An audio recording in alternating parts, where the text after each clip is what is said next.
ഈ വീഡിയോയിലൂടെ നിങ്ങളുമായി ഷെയർ ചെയ്യുന്നത് എങ്ങനെയാണ് ഫ്രീ ആയിട്ട് ഒരു ഹൗസ് റെൻറ്റിന് അല്ലെങ്കിൽ സെയിൽ ചെയ്യാനായിട്ട് സാധിക്കുന്നത് എന്നുള്ളതാണ്. അപ്പോൾ ഇതിന് നമ്മൾ ഉപയോഗിക്കുന്ന ആപ്ലിക്കേഷൻ എന്ന് പറയുന്നത് ഫേസ്ബുക്കാണ്. ഫേസ്ബുക്കിൽ ഒരു അക്കൗണ്ട് ഉണ്ട് എന്നുണ്ടെങ്കിൽ നിങ്ങൾക്ക് ആർക്ക് വേണമെങ്കിലും ഫ്രീ ആയിക്കൊണ്ട് തന്നെ പോസ്റ്റ് ചെയ്ത് നിങ്ങളുടെ ഹൗസോ അല്ലെങ്കിൽ മറ്റെന്തെങ്കിലും അപ്പാർട്ട്മെൻറ്റോ കാര്യങ്ങളോ ഒക്കെ നിങ്ങൾക്ക് റെൻറ്റിനോ അല്ലെങ്കിൽ സെയിലൊക്കെ ചെയ്യാൻ സാധിക്കുന്നതാണ്. അതിനായിട്ട് നിങ്ങൾ ആദ്യം തന്നെ ഫേസ്ബുക്ക് ഓപ്പൺ ചെയ്യുക. അതിനുശേഷം ഫേസ്ബുക്കിലെ അക്കൗണ്ടിൽ നിങ്ങൾ ലോഗിൻ ചെയ്യുക. ഇതിന് ശേഷം അടിഭാഗത്ത് കാണുന്ന മാർക്കറ്റ് പ്ലേസ് എന്ന് പറയുന്ന ഒരു ഓപ്ഷൻ കാണാൻ സാധിക്കും. അവിടെയായിട്ട് ക്ലിക്ക് ചെയ്ത് കൊടുക്കുക. ഇവിടെയായിട്ട് നിങ്ങൾക്ക് ഒരു പ്രൊഫൈൽ ഐക്കൺ കാണാൻ സാധിക്കുന്നതാണ് യു എന്ന് പറയുന്ന ഭാഗം. അവിടെ ക്ലിക്ക് ചെയ്ത് കഴിയുമ്പോൾ യുവർ ലിസ്റ്റിംഗ് എന്ന് പറയുന്ന ഒരു ഓപ്ഷൻ കാണാൻ സാധിക്കും. അവിടെയായിട്ട് ക്ലിക്ക് ചെയ്ത് കൊടുക്കുക. അപ്പോൾ നിങ്ങൾ ഇതുവരെയായിട്ട് മാർക്കറ്റ് പ്ലേസ് ഉപയോഗിച്ചതിൻ്റെ ഹിസ്റ്ററി കാണാനായിട്ട് സാധിക്കുന്നതായിരിക്കും. നിങ്ങളുടെ ലിസ്റ്റിംഗ് എല്ലാം അവിടെ തന്നെ കാണാൻ സാധിക്കും. ഇവിടെ നിങ്ങൾ വന്നതിന് ശേഷം ക്രിയേറ്റ് ലിസ്റ്റിംഗ് എന്ന് പറയുന്ന ഭാഗത്തായിട്ട് ക്ലിക്ക് ചെയ്ത് കൊടുക്കണം. ഇവിടെ ക്ലിക്ക് ചെയ്യുമ്പോൾ ക്രിയേറ്റ് ന്യൂ ലിസ്റ്റിംഗ് എന്നുള്ളതിന് താഴെയായിട്ട് homes for sale or rent എന്ന് പറയുന്ന ഒരു ഓപ്ഷൻ കാണാൻ സാധിക്കും. അവിടെയായിട്ട് ക്ലിക്ക് ചെയ്ത് കൊടുക്കുക. ഇവിടെ ക്ലിക്ക് ചെയ്യുമ്പോൾ ആദ്യം തന്നെ മുകൾ ഭാഗത്തായിട്ട് കാണുന്നത് നിങ്ങളുടെ പ്രൊഫൈലിൻ്റെ നെയിം ആയിരിക്കും. അതിന് താഴെയായിട്ട് ആഡ് ഫോട്ടോസ് എന്ന് പറയുന്ന ഭാഗത്ത് ജസ്റ്റ് ഒന്ന് ടാപ്പ് ചെയ്യുക. അതിനുശേഷം നിങ്ങളുടെ എടുത്തു വച്ചിരിക്കുന്ന ഹൗസിൻ്റെ ഫോട്ടോകൾ സെലക്ട് ചെയ്ത് കൊടുക്കുക. മൾട്ടിപ്പിൾ ഇമേജസ് ഉണ്ട് എന്നുണ്ടെങ്കിൽ അങ്ങനെ നിങ്ങൾക്ക് സെലക്ട് ചെയ്യാനായിട്ട് സാധിക്കുന്നതായിരിക്കും. നിങ്ങളെല്ലാ ഫോട്ടോസും തന്നെ സെലക്ട് ചെയ്ത് കൊടുക്കുക. സെലക്ട് ചെയ്ത് കഴിഞ്ഞാൽ ഡൺ എന്ന് പറയുന്ന ഒരു ഭാഗം കാണാൻ സാധിക്കും. അവിടെ ജസ്റ്റ് ഒന്ന് ക്ലിക്ക് ചെയ്ത് കൊടുക്കുക. മാക്സിമം 50 ഫോട്ടോകൾ വരെയാണ് നമുക്ക് സെലക്ട് ചെയ്യാനായിട്ട് സാധിക്കുന്നത്.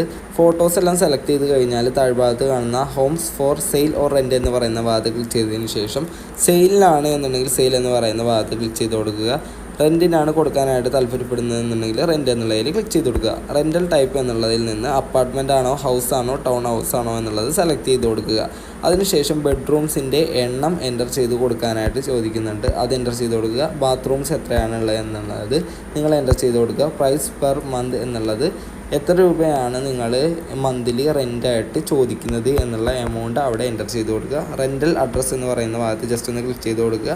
അതിനുശേഷം ഇവിടെ മുകൾ ഭാഗത്ത് കാണുന്ന നിങ്ങളുടെ ലൊക്കേഷൻ കറക്റ്റായിട്ട് കിട്ടാനായിട്ട് ഇവിടെ ജസ്റ്റ് ഒന്ന് ക്ലിക്ക് ചെയ്ത് കൊടുക്കുക. അവിടെ ക്ലിക്ക് ചെയ്യുമ്പോൾ നിങ്ങളുടെ അഡ്രസ്സ് കറക്റ്റായി തന്നെ മുകൾ ഭാഗത്തായിട്ട് എൻ്റർ ചെയ്ത് വരുന്നതായിരിക്കും.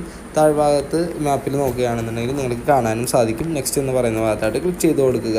സെറ്റ് അഡ്രസ്സ് എന്ന് പറയുന്ന ഭാഗത്ത് ഈ അഡ്രസ്സ് കറക്റ്റാണ് എന്നുണ്ടെങ്കിൽ കൺഫേം ലൊക്കേഷൻ എന്ന് പറയുന്ന ഭാഗത്തായിട്ട് ക്ലിക്ക് ചെയ്ത് കൊടുക്കുക.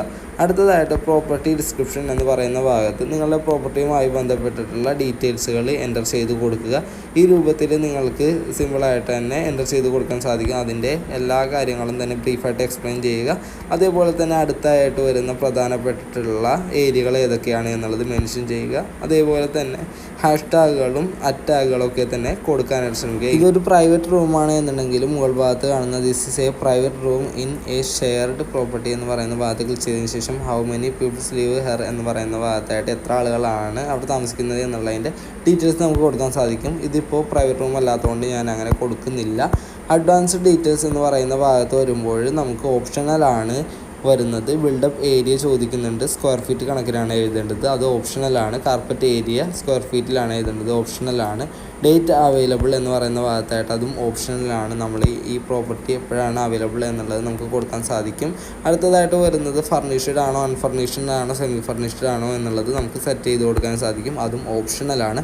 പാർക്കിംഗ് എന്നുള്ളത് അവൈലബിൾ ആണ് എന്നുണ്ടെങ്കിൽ ജസ്റ്റ് ഒന്ന് എനേബിൾ ചെയ്ത് കൊടുക്കുക. എയർ കണ്ടീഷനിങ് ടൈപ്പ് എന്നുള്ളത് സെൻട്രലൈസ്ഡ് എ സി അവൈലബിൾ ആണ് എന്നുള്ളതാണ് എന്നുണ്ടെങ്കിൽ അങ്ങനെ കൊടുക്കുക. Listed by agent or owner എന്നുള്ള അടുത്തൊരു ഓപ്ഷൻ വരുന്നുണ്ട്. അതായത് നിങ്ങൾ ഇപ്പോൾ ഈ പോസ്റ്റ് ഇടുന്നത് ആരാണോ അയാളുടെ സെലക്ട് ചെയ്ത് കൊടുക്കുക. ഓണർ ആണ് എന്നുണ്ടെങ്കിൽ ഓണർ എന്നുള്ളത് സെലക്ട് ചെയ്യുക. ഏജൻ്റ് ആണ് എന്നുണ്ടെങ്കിൽ ഏജൻറ്റ് എന്നുള്ളത് സെലക്ട് ചെയ്ത് കൊടുക്കുക. അങ്ങനെ വരുമ്പോൾ ഏജൻ്റ് ആണ് എന്നുണ്ടെങ്കിൽ കമ്മീഷനും കാര്യങ്ങളൊക്കെ പിടിക്കാൻ പറ്റും.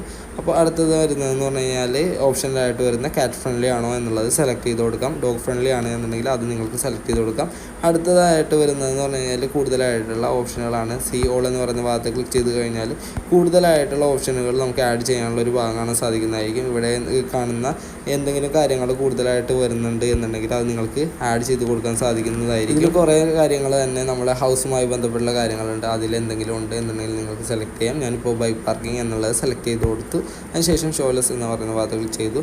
നെക്സ്റ്റ് എന്ന് പറയുന്ന ഭാഗത്തായിട്ട് പറയുന്നതിന് താഴെയായിട്ട് മാർക്കറ്റ് പ്ലേസിൽ ഓൾറെഡി ഇത് ലിസ്റ്റ് ആവുമെന്ന് കാണിക്കുന്നുണ്ട്. പിന്നെ ലിസ്റ്റ് ഇൻ യുവർ ഗ്രൂപ്പ്സ് എന്ന് പറയുന്നതിന് താഴെയായിട്ട് കാണുന്ന ഈ ഗ്രൂപ്പുകളിലൊക്കെ നിങ്ങൾക്ക് ഇത് ലിസ്റ്റ് ചെയ്യാൻ സാധിക്കുന്നതായിരിക്കും. ഗ്രൂപ്പുകളിലോട്ടൊക്കെ കൂടുതൽ ഷെയർ ചെയ്യുന്നതോട് കൂടിയിട്ട് നിങ്ങൾക്ക് കൂടുതലായിട്ട് ആളുകളിലോട്ട് എത്തിച്ചേരാനുള്ള ചാൻസ് കൂടുതലാണ്. അതുകൊണ്ട് തന്നെ നിങ്ങൾ പരമാവധി ഗ്രൂപ്പുകളിലോട്ടൊക്കെ ഒന്ന് ആഡ് ചെയ്യുക. അതിനായിട്ട് സജസ്റ്റൻഡ് ഗ്രൂപ്പ് യുവർ ഷുഡ് ജോയിൻ എന്ന് പറയുന്നതിന് താഴെയായിട്ട് കുറേ ഗ്രൂപ്പുകളുടെ ലിസ്റ്റ് നിങ്ങൾക്ക് കാണാൻ സാധിക്കും. ഫേസ്ബുക്ക് തന്നെ നിങ്ങൾക്ക് കാണിച്ചു തരും.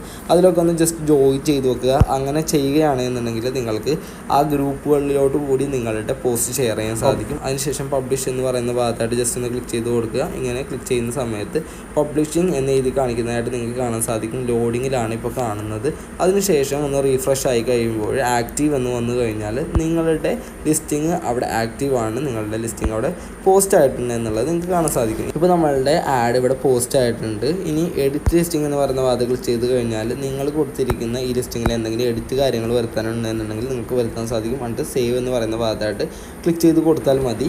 ഇതിൻ്റെ താഴ്ഭാഗത്തോട്ടൊന്ന് സ്ക്രോൾ ചെയ്ത് കഴിഞ്ഞാൽ മാർക്കറ്റ് പ്ലേസ് ഇൻസൈറ്റ്സ് എന്നുള്ളതിന് താഴെയായിട്ട് എത്ര ആളുകളാണ് കണ്ടത് എന്നുള്ളത് നിങ്ങൾക്ക് ആദ്യം തന്നെ കാണുന്ന ആ ഐയുടെ ഐക്കണിന് നേരെയായിട്ട് എണ്ണം കാണാൻ സാധിക്കും. എത്ര ആളുകൾ ലൈക്ക് ചെയ്തിട്ടുണ്ട്, ഷെയർ ചെയ്തിട്ടുണ്ട്, എല്ലാ കാര്യങ്ങളും തന്നെ ഈ ഭാഗത്തു നിന്ന് നിങ്ങൾക്ക് മനസ്സിലാക്കാൻ സാധിക്കും. ലാസ്റ്റ് 7 ഡേയ്സിലത്തെ ഇൻസൈറ്റ്സ് ആയിരിക്കും നിങ്ങൾക്ക് കാണാൻ സാധിക്കുന്നത്. ഇനി ഇതുമായി ബന്ധപ്പെട്ടുള്ള മെസ്സേജുകളെല്ലാം വരുന്നത് മെസ്സഞ്ചർ ആപ്ലിക്കേഷനിലോട്ടായിരിക്കും. മെസ്സഞ്ചർ ആപ്ലിക്കേഷനിലോട്ട് വരിക. അതിനുശേഷം മാർക്കറ്റ് പ്ലേസ് എന്നുള്ളത് സെലക്ട് ചെയ്ത് കൊടുത്തു കഴിഞ്ഞാൽ ഈ രൂപത്തിൽ നിങ്ങൾക്ക് കാണാൻ സാധിക്കുന്നതായിരിക്കും മെസ്സേജുകൾ വന്നിരിക്കുന്നത്. ഞാനിപ്പോൾ ഇതിന് മുമ്പ് ഇട്ടിരിക്കുന്ന ഒരു കാറിൻ്റെ മെസ്സേജുകൾ ഇങ്ങനെയാണ് വന്നിരിക്കുന്നത്. ഇവർ ഇങ്ങനെ മെസ്സേജ് അയക്കും. നമുക്ക് അതിനുള്ള റിപ്ലൈകൾ കൊടുത്ത് നമുക്ക് അവരുമായിട്ടുള്ള ഡീലിങ്ങുകൾ ഓൺലൈനായിട്ട് തന്നെ ചെയ്യാനായിട്ട് സാധിക്കുന്നതായിരിക്കും. ഇങ്ങനെ 0 കോസ്റ്റിൽ നിങ്ങൾക്ക് വളരെ സിമ്പിളായിട്ട് നിങ്ങളുടെ ഹൗസൊക്കെ വിൽക്കാനോ അല്ലെങ്കിൽ വാടകയ്ക്ക് ഇടാനൊക്കെ സാധിക്കുന്നതായിരിക്കും.